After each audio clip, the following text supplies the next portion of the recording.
I've lived in the UK for nearly 6 years now, and there are some things that if I knew back then, I would have done them differently. Like there's things that I wish I had kind of done differently, and in this video I'm going to be sharing what those things are, and hopefully if you are earlier along in the journey, then you might do things better.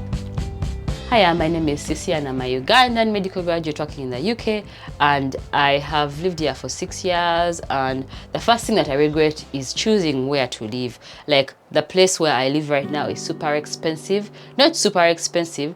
I live in the southeast, and the southeast is the second most expensive place to live in the UK. The most expensive place to live in the UK is London, and it's not entirely my fault where I live here, or it's not entirely bad, because when I moved to the UK, I moved as a student, and my course was in London. It was in the London School of Hygiene and Tropical Medicine and also King's College London. So the first place I lived was in Zone 2 London. It was really, really expensive. The first place I lived was a house share. It was like £800 for one room in like a 5-bedroom house, and then sharing bathroom and the kitchen and all that. And then after that, I moved to a studio, which cost £1,000. This was almost 6 years ago. Recently, someone was telling me that they're looking at prices of houses in London, and they're looking for a place, and it was like £2,000 for, I think, a 2-bed house. And I don't even know what zone of London that was. So it can be really expensive. So choosing where you live is very important. So for me, I didn't have a choice. My university was in London. And when I decided to move out of London, I moved to the southeast. And at the time, even now, the southeast looked so much cheaper compared to where I was living in London. Because when we first lived, when we moved from London, just so you can have an idea of how the difference, we lived in a 1-bedroom flat when we moved out of London, and it was like £750. Well, our entire, just our one studio apartment was £1,000. A studio apartment is one big room with like a bathroom and toilet, and then that's what you're renting. But it's like you're in by yourself. It was an upgrade because we had been in a house share. So anyway, if you have a choice, try and move in the Midlands or higher. The Midlands or the North. The issue is that as a doctor, you earn the same salary regardless of where you are in the country, except London, where they give them an increase in their salary. It's called a London waiting. But I understand that's like £200 only difference. So it's not really a big deal considering how much more expensive life is. So if you have no specific ties to anywhere, because another reason I moved to the southeast is because I have family here. So there was a reason for me to live to where there are people that I know. So that's why I don't entirely regret it so much, because also it's very important to have people that you know, where if you know that something you're missing something, you can always get it. Even when my baby was born, I was living with my uncle and my aunt, and we didn't have like a baby basin, so he called a friend and they bought a baby basin. Like, it's nice to have people around you. There's people who make mandazis, chapatis. Like, there's a huge Ugandan community where I live, so it kind of makes it worth it. So yeah, try and be finding places in the Midlands or up north. So the Midlands includes like Birmingham, I don't know, other places in the middle there. I'll insert a map and you can have a look. If you have nowhere, if you don't know anyone anywhere and you don't really care, try and move up north because it's much cheaper there. The next thing that I regret is not signing on to get into the electoral register straight away. So when I did move here, I remember my uncle told me, get on the electoral register. Like, he was telling me to do all these things, and I was like, me, I think I'm going to be here for, like, I come to my master's. At that time, my husband had got a visa, so I was seriously thinking I'm going back home. Like, I was going to do my master's and I go back home. So in the end, I stayed. So, and then I remember he told me that that's what we all said. We said we're going to come and study and go back, but we stayed.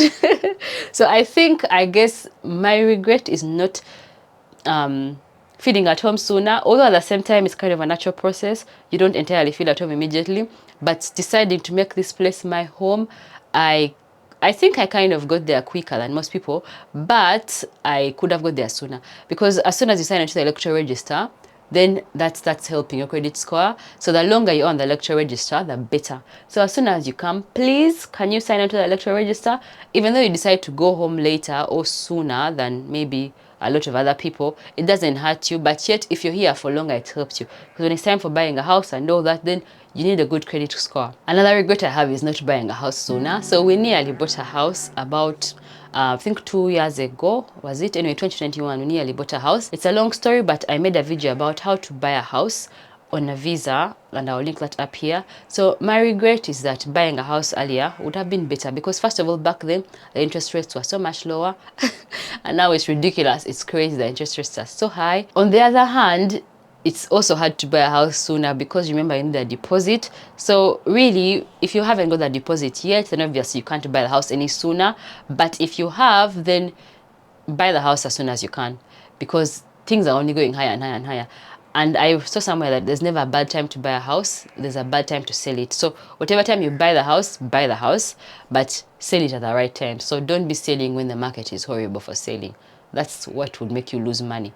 Otherwise you just keep waiting and the prices usually keep going up. Another regret I have is opting out of the pension. So I did opt out of the pension for 1 year. The first year of work in the NHS, I opted out of the pension. Why? Because again, I was in that period of time where I'm not sure, like, am I going to live here? Am I going to? And I was like, I don't know, probably not. And also, I guess I was thinking short term. So I was looking at the money that is not even that much. And I think it also helped me because when I opted out of pension, I was able to see that it's not that much money. Because when they take off your pension and show you how much it is, then they show you also how much the employer is contributing, and also the amount is untaxed and the amount you're contributing. So now when you opt out, they give you only the amount that you are contributing, and also they also tax it, so it's even less, so it's not that much money. And yet there's this potential money that you could be having for free that you're losing out on. Some people take out the money and invest it on their own, which is also fine. A lot of people say that maybe they don't think they're going to live up to, because now the retirement age is like 68, of which is going even higher and higher. So people are like, I don't think I'm going to live for that long. For me, I think I will live to much maybe earlier. So for me, I think I'm going to live really long. I'm doing all these things that there's all this thing that I've heard about recently called reverse aging, taking care of your body. And I think, God willing, I think I can live to reach up to that point. So yeah, I want to be there and be comfortable. So that's why I'm opting back into the pension. I opted back into the pension after 1 year when I realized there was no point.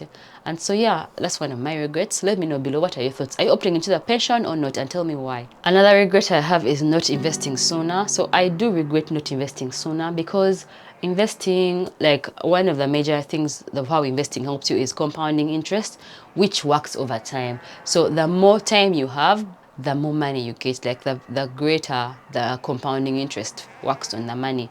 If I started sooner, then obviously I'll be having more money in terms of the interest in my investments. But that's also fine, because also you only do the best that you can with the information that you have at that time. So at that time, I was using the information that I had, and so I'm not going to feel so bad about that. If you want to know how to invest, I have made a whole video about my own tips as a beginner investor on how I invest, and so I'll link that up here or here, so you can go check that out if you're interested. One of the things I do not regret is having my kids in the UK, and the last pregnancy I had, which was super high risk and really, really difficult. I'm so glad I was here, because I feel like if I was elsewhere, I could have died.